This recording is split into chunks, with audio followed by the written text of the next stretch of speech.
Hello there, lovely people. It's Alex from Nintendo Life here, and if you can't already tell, I'm not very well. Yes, travelling on an aeroplane against all better judgment has resulted in me contracting what is known as a virus.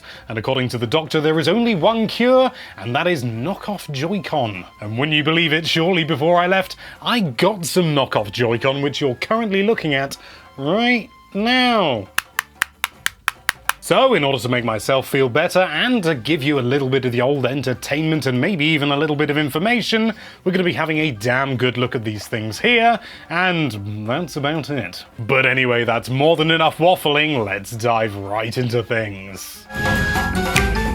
So first of all, I want to clear up, yes, there have been a number of sort of knockoff Joy-Con in the past, and they usually have some sort of cable or something, some weird sort of horrible like flap between them, and they don't really fully work like Joy-Con. They've usually got something missing. However, these little puppies have everything that you'd expect a Joy-Con to have, and the system even recognizes them as actual Joy-Con. The Switch is just like, yeah, those are official, but we know better. There is one exception, one thing that they don't have, but we'll get onto that later, because it's not terribly important. But yeah, it's got the two control sticks, all the face buttons you'd expect, including a home and capture button, L, R, ZL, ZR, even SL and SR buttons, and even gyro and everything like that. And it's even got rumble, but it's weedy as hell. It's not HD rumble, it's not really much of a substitute for it, but you know what? It's got it. So that's a thing. What's even more interesting is that not only can you use these wirelessly, as you would expect, but you can also slide these onto the rails, and they don't just fit, they also charge, and you can control stuff with it, even in flight mode, so it doesn't actually need a wireless signal, which is a rarity for this kind of sausages. I meant to test input lag before I recorded this, but I completely forgot, so I'll do that later and edit it in now. Is there any input lag? Let's find out.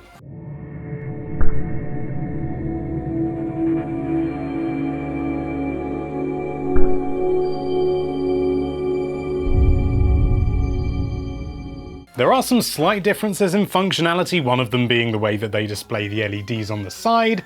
They don't sort of move up and down like the Switch standard ones do, you know, the official ones that Nintendo sells you for the price that they are. You also cannot update these controllers through the standard built-in system in the Switch. Trust me, I tried. The Switch was like, yeah, update these controllers, they need updating. Wait. There's something wrong with these. The manual says these can be updated thanks to a charging and data port that is on the side that's micro USB. Do I mean micro? Yes. But apart from that, these things are just Joy-Con. They just work exactly as you'd expect. However, they are so much cheaper than normal Joy-Con, and that comes ironically at a price. It's not really irony, but these are notably lighter than standard Joy-Con, and that's because they have been built on the cheap, unsurprisingly, in order to bring the price down. And there are other areas where it's quite obvious that these have been built on the cheap. The shells on the outside are just really cheap plastic. Scratches very easily. I can already see sort of low-level scuffs and scratches all over it, and I've barely used them. It may well be that they arrived like that, I'm not sure, but I'm fairly certain if I take my ring to one of these, let's find an area that doesn't have a scratch, and just... oh yeah. The buttons as well are cheapest of the cheap. I mean, listen to this. Like, I mean, this is how the Switch one sounds.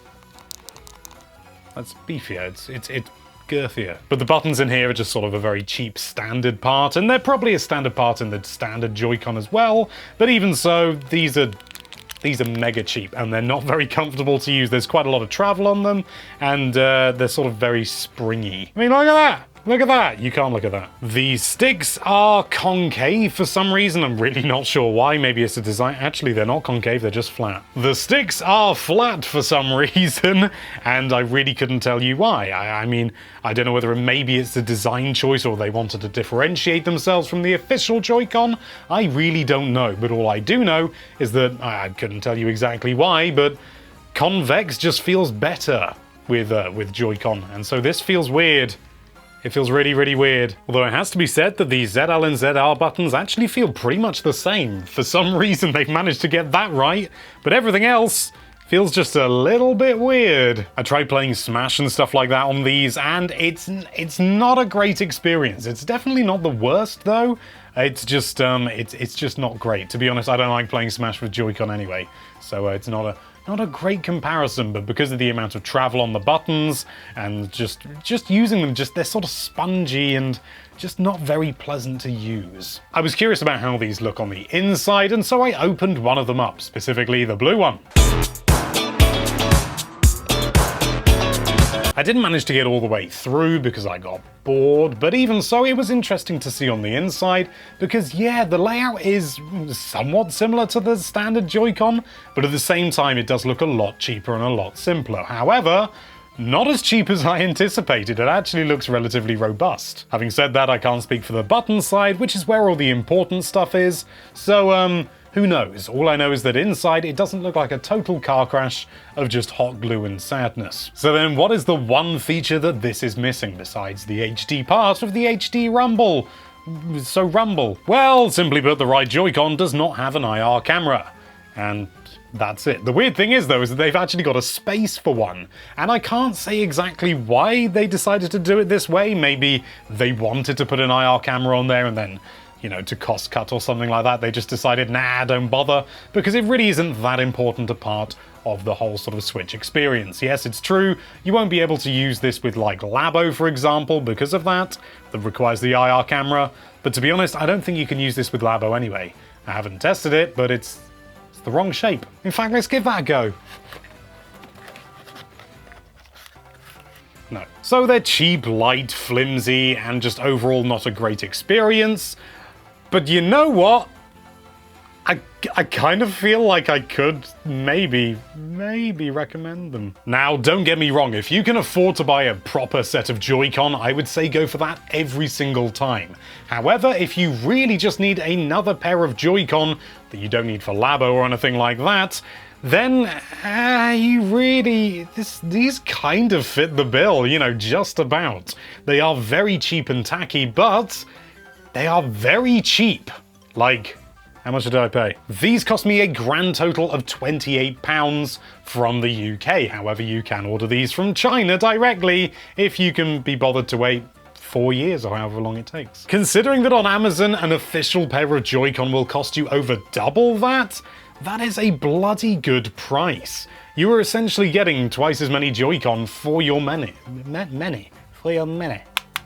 So if you're on a budget and you've got kids or you really don't care about how nice a controller feels, then you can just probably get away with buying these. I was fully ready to rag on these like no tomorrow when I ordered them, and I expected, you know, they're basically to be absolutely useless, completely pointless, don't buy them ever. But you know what? If you really just want a second pair of Joy-Con, these aren't awful. They're not completely unusable. They're okay. They're okay! Again, I really want to reiterate that these are not equivalent to the Joy-Con that you get from Nintendo. They are definitely cheaper, nastier, and probably will not last as long. However, again, as I say, if you've got kids and you just need another pair of Joy-Con because somebody's complaining that they can't play Super Smash Bros. Or Mario Kart or Super Mario Ultra 9, then you could pretty much get away with a pair of these. Yes, you'll have squabbling over who gets the good pair of Joy-Con and who gets the crap pair, but you know what? They're not terrible. That's the best thing I can say about them. Another thing to mention, because of their weird sort of bony shape, they don't fit in accessories like the Joy-Con grip and stuff like that, or at least I haven't actually tested it. Maybe I should.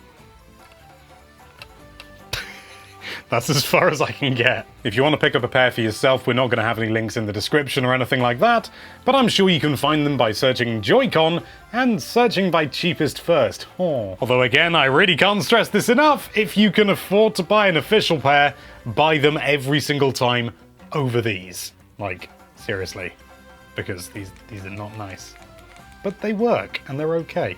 And actually, I forgot to mention, on their side, they feel pretty much the same as a normal Joy-Con. Which, if that's your kind of thing, you really want 4 controllers, so you got an official pair that you got with the Switch, and then you just want another 2 controllers, this is probably your cheapest way of doing it.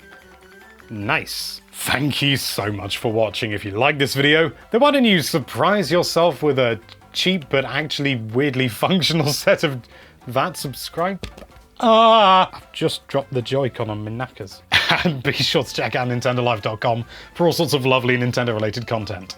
Thank you again for watching. Bye bye.